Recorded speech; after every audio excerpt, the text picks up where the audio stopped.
Nuestro cuerpo humano es tan sensible y delicado que si te caes o te luxas una mano o un tobillo, el dolor lo sientes por todo el cuerpo, ¿verdad? Pues de la misma forma sucede dentro del seno de la verdadera iglesia de Jesucristo, donde se duelen, pues cada uno por los demás miembros de alguna aflicción que tenga algún miembro de la misma iglesia. Y esto es genuino y auténtico cuando en una iglesia hay un verdadero cuidado por los miembros de la misma congregación que se preocupan unos por nosotros. Esto es como para darle la entrada a nuestro estudio del día de hoy. La iglesia es un cuerpo y la cuarta parte, ¿verdad? Esto basado precisamente en la primera epístola del apóstol Pablo en el capítulo 12, versos del 26 al 28. Y como bien hemos dicho en estos momentos, pudiéramos considerar que como miembros de la iglesia padecemos el dolor de otro miembro en ocasiones. ¿Por qué razón? Porque estamos tan vinculados a veces en la relación de amistad con algunos hermanos en Cristo que esto nos lleva a considerarlos parte de nuestra familia. De hecho, debiera de ser así.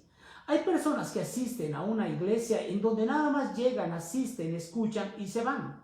No se quieren relacionar con nadie, no procuran edificarse ni tampoco escuchar a otras personas, sino que tan solo van, escuchan y se van. Bueno, hay que entender una cosa: el principio de congregación, el principio de iglesia, es porque cada miembro que asiste dentro de una congregación debe de asistir no solamente para escuchar de la palabra de Dios, que es necesaria y pertinente, pero también es para poderse vincular en amor con otras familias y para que sepan cómo es que se refleja y cómo es reflejado el amor de Cristo en otras personas.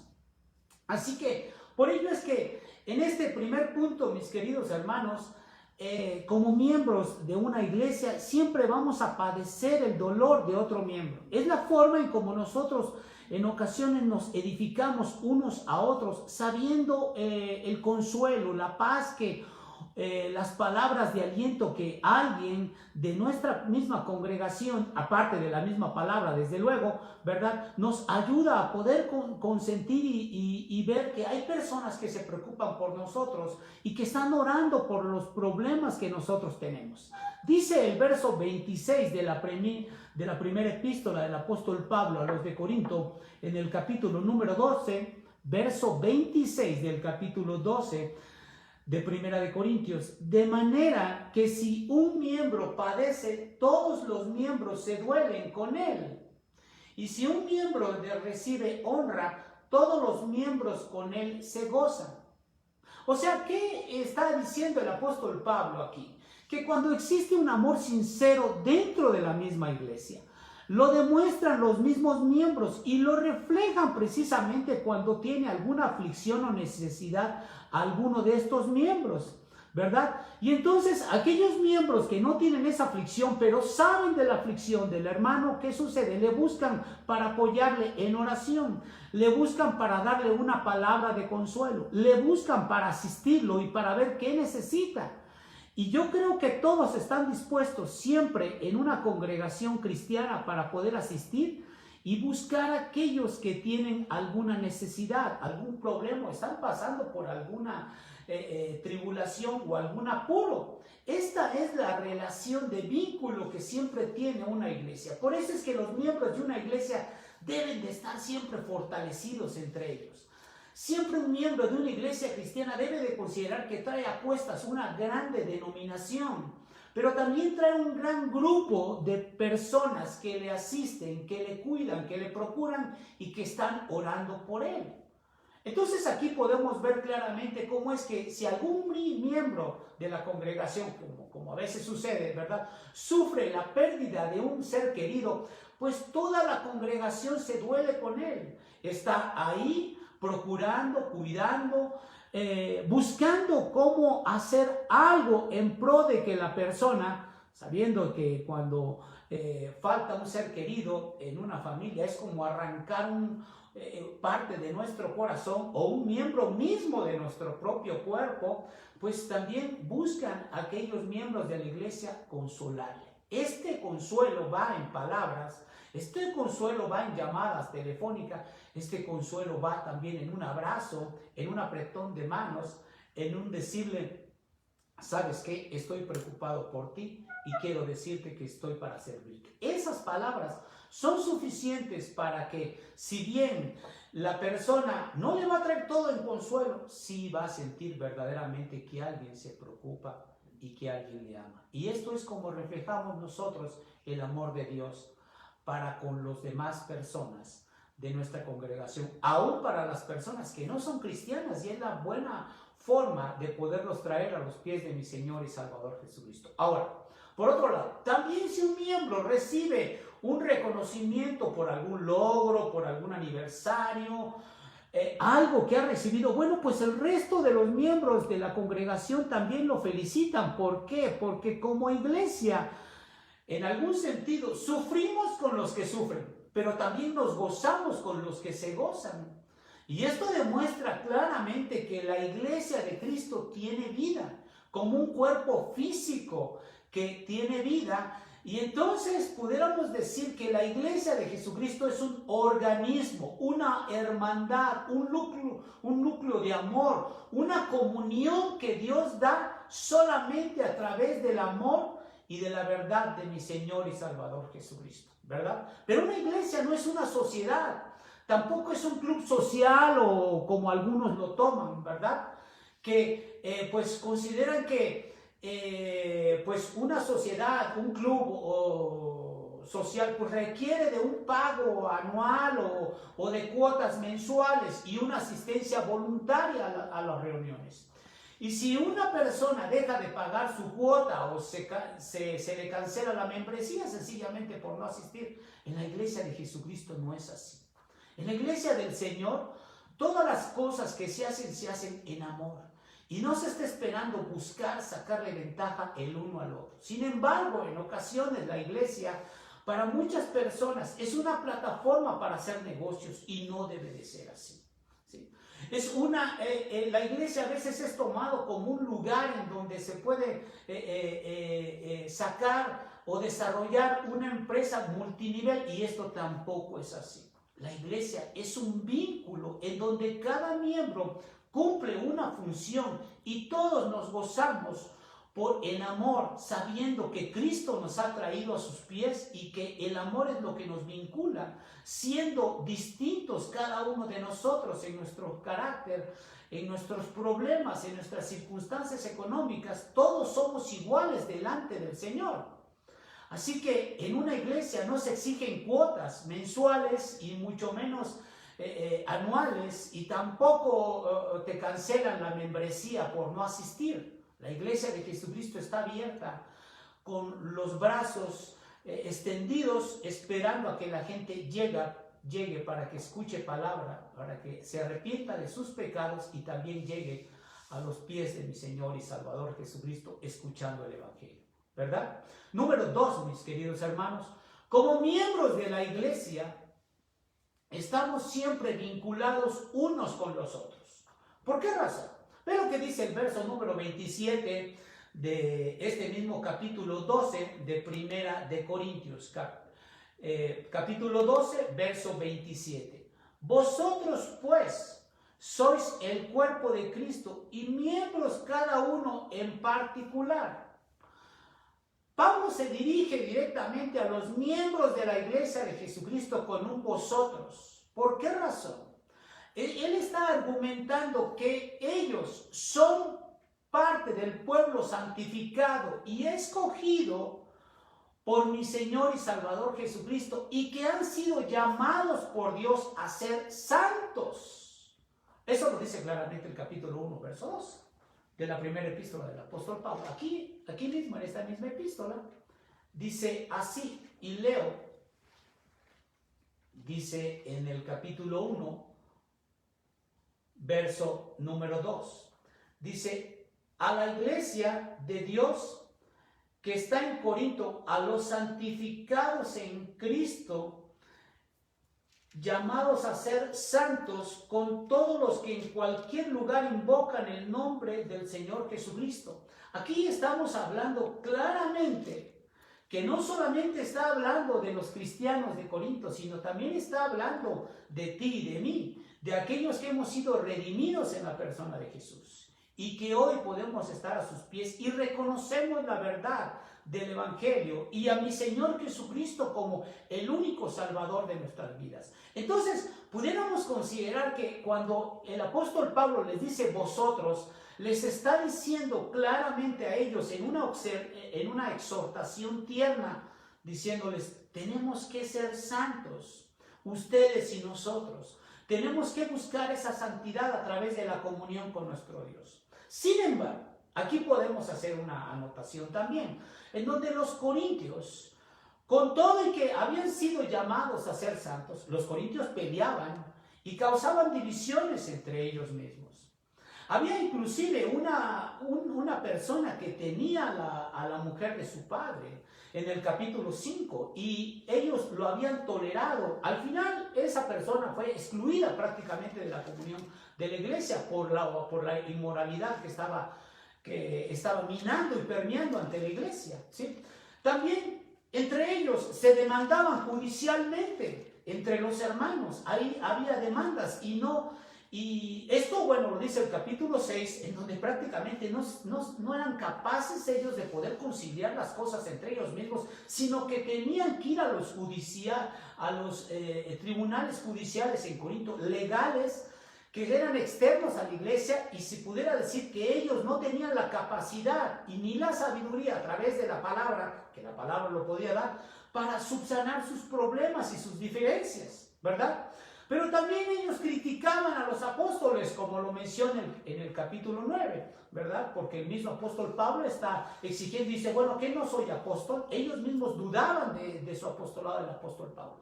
Pero aparte de esto, en el capítulo 11 resulta que ellos mismos no le tomaban respeto ni la seriedad a la cena del Señor.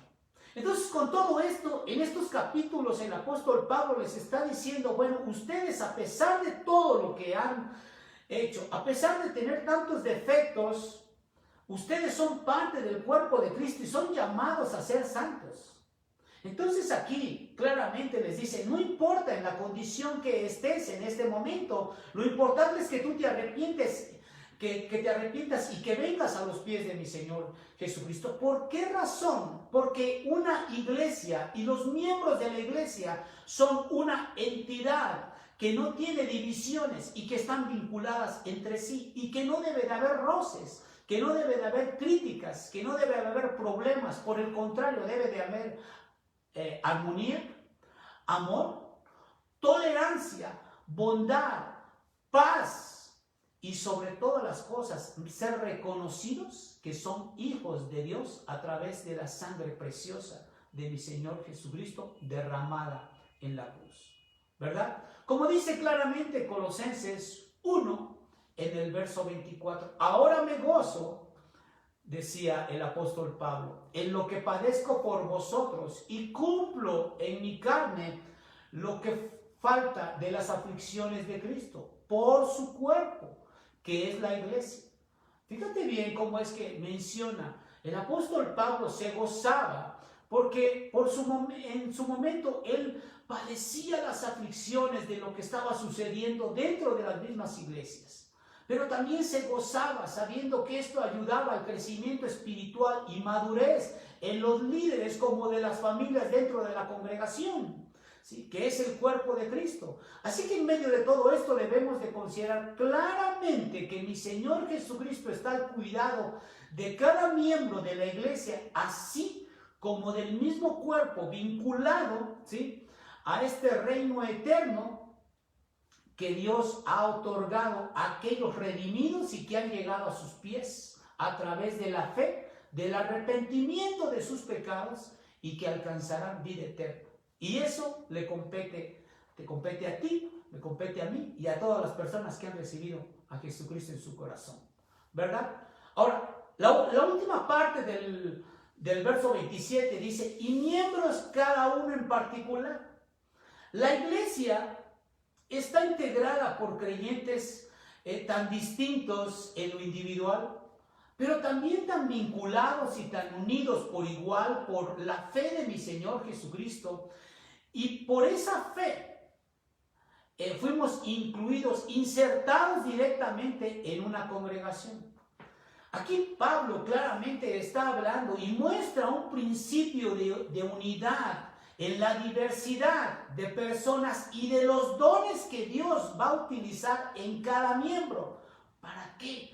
Para que cada uno utilice un don en particular dado por Dios para la edificación de los santos en la misma congregación. ¿Qué estamos diciendo con todo esto?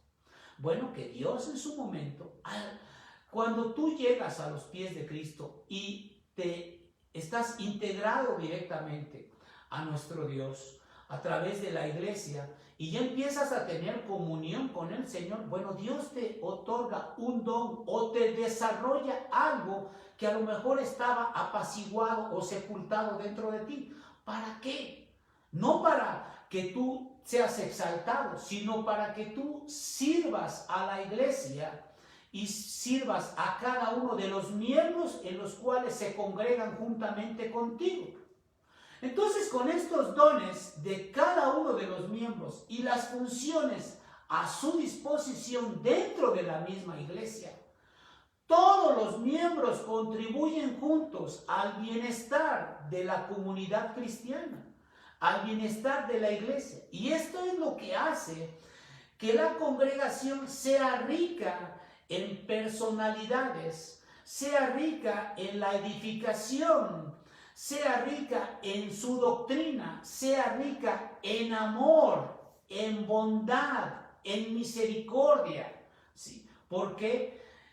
Por la sencilla razón de que Dios otorga estos dones para la edificación de la iglesia. Esa es la razón por la cual cada cristiano no deja de asistir cada domingo a la iglesia, porque necesita estar vinculada con los demás miembros de la iglesia para poder edificarse juntos y juntos alabar y glorificar el nombre de mi Señor y Salvador Jesucristo. ¿Verdad? ¿Por qué? Por lo que dice claramente Primera de Pedro. Vea la epístola de Primera de Pedro. En el capítulo 2, verso 5. Primera de Pedro, capítulo 2, verso 5. Dice así la Escritura: vosotros también, como piedras vivas, sed edificados como casa espiritual y sacerdocio santo, para ofrecer sacrificios espirituales aceptables a Dios por medio de Jesucristo. Cuando dice aquí la primera parte, vosotros también como piedras vivas sed edificados, ¿sabías tú que una piedra es inerte? Una piedra no tiene vida. Pero no he visto yo piedras que sean iguales una que otra. Por el contrario, son totalmente diferentes. Y si pudiera decir que no hay una igual a otra. Por el contrario, las piedras son amorfas. O sea, que no tienen precisamente una forma.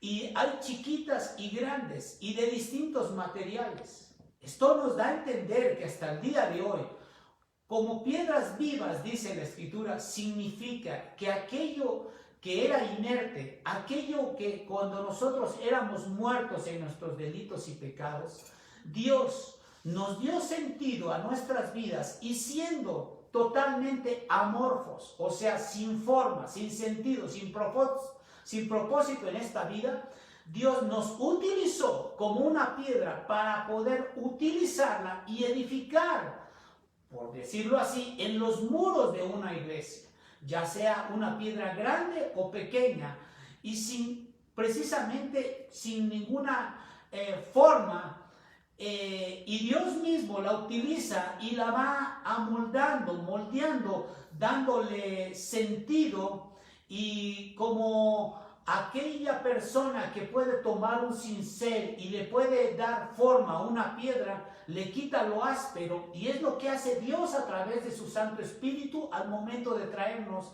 a los pies de mi Señor Jesucristo. Cambia nuestro carácter, cambia nuestro sentido de ver las cosas, cambia inclusive nuestras propias palabras, cambia nuestro propio vocabulario, cambia también hasta nuestros propios pensamientos. Esto habla de lo que Dios hace. Por ello es que somos insertados dentro de un templo, ¿sí? Y tú eres parte de la edificación como una piedra viva que va a ser utilizada para el bienestar y para la edificación del propio cuerpo de mi Señor y Salvador Jesucristo, su iglesia, como miembro de ella para edificar a los santos, ¿verdad? Número 3, mis queridos hermanos, todo miembro de la iglesia tendrá un oficio y será colocado por Dios. Dice el verso 28 de Primera de Corintios en el capítulo 12, ¿verdad? Dice, y a unos puso Dios, está hablando el apóstol Pablo, y a unos puso Dios en la iglesia, primeramente apóstoles, luego profetas, lo tercero maestros, luego los que hacen milagros, después los que sanan, los que ayudan, los que administran, los que tienen un don de lenguas. Fíjate cómo es que hay una diversidad de personalidades y de personas en el liderazgo y que no precisamente pasarán al púlpito, sino que tendrán una actividad en especial dentro del mismo templo. Es lo mismo que hemos estado comentando en estudios anteriores respecto a los miembros del cuerpo, que por pequeño o grande que sea un miembro, siempre está vinculado al mismo cuerpo y este es utilizado para el bien funcionamiento del cuerpo humano. Lo mismo sucede con lo que Dios inserta dentro de la misma iglesia y lo siembra para que pueda utilizarlo para su gloria. Entonces aquí podemos decir claramente que Dios distribuye entre los miembros de la iglesia una diversidad de dones diseñados directamente para servir al mismo cuerpo.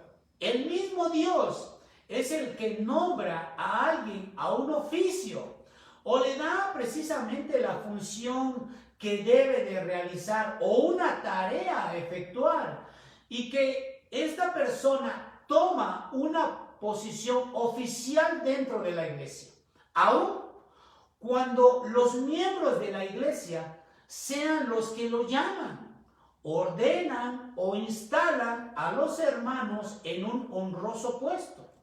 O sea que pudiéramos considerar que a pesar de que podamos pensar de que los hermanos o el grupo de ancianos en una iglesia levanta a una persona para algún oficio, no son precisamente los ancianos quienes lo levantan, sino es Dios quien lo ha elegido para que a su vez los ancianos lo levanten para que oficie un lugar en especial dentro del rol de ministerios dentro de la misma iglesia.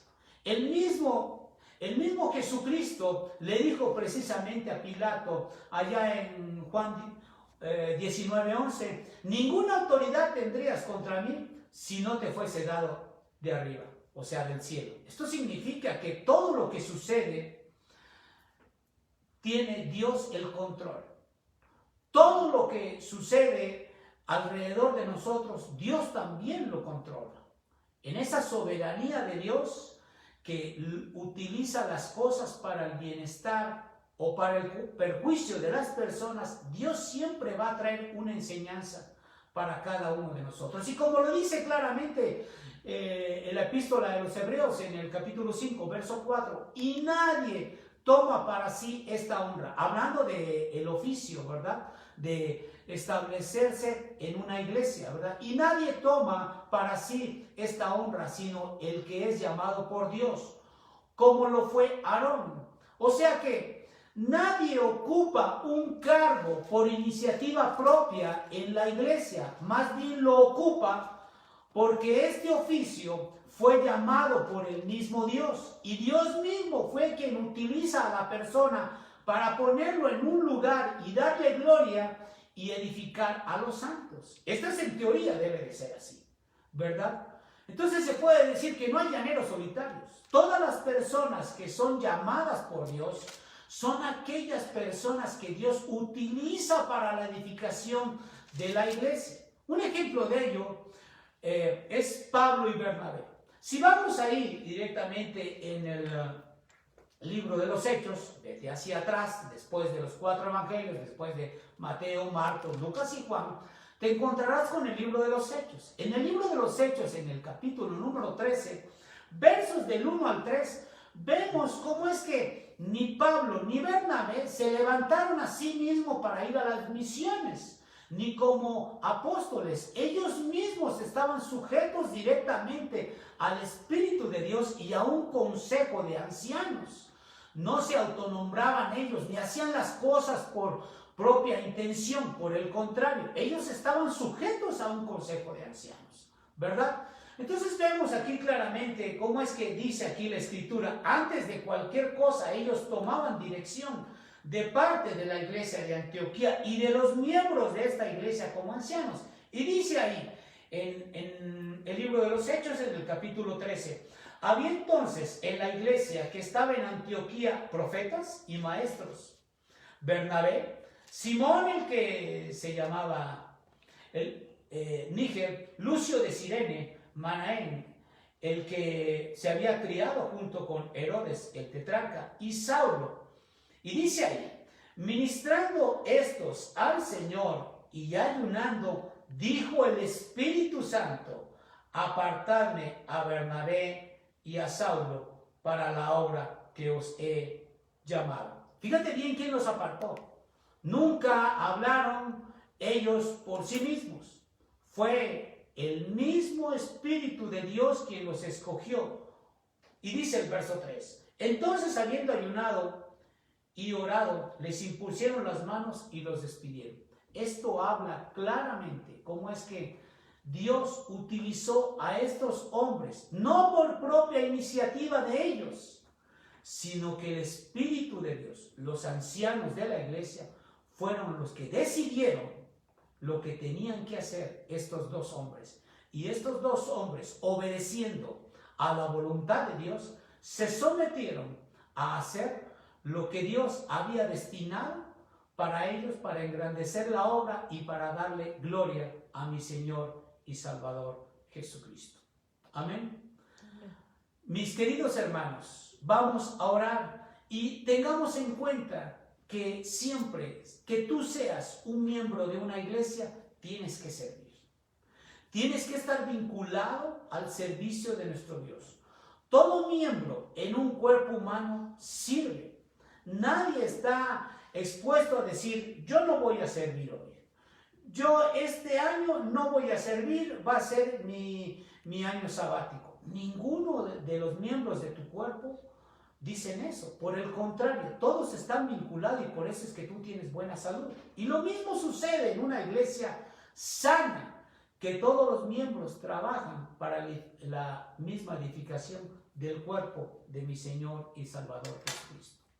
Cuídate, que Dios te guarde. Oremos. Señor y Padre, gracias te damos, Señor Dios, porque tú, Señor, nos has ayudado a poder pertenecer dentro del cuerpo de Cristo, que es tu iglesia.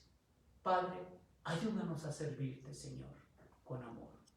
Ayúdanos, amor, a poder encontrar el don que hay en cada uno de nosotros. Permítenos, Padre, el poder ser de tu servicio y de tu agrado. Bendice, Señor Dios, a cada miembro de tu iglesia y a cada iglesia, Señor Dios, en donde todos los miembros sirven con amor, vinculados, Señor Dios, y sabiendo que ellos como hijos de Dios te sirven de todo su corazón. Guarda nuestras vidas, ayúdanos, bendito Padre Celestial, y que sea manifestada siempre tu gloria en nuestras vidas, para gloria de Jesús. En Cristo Jesús, Señor nuestro. Amén. Dios te guarde.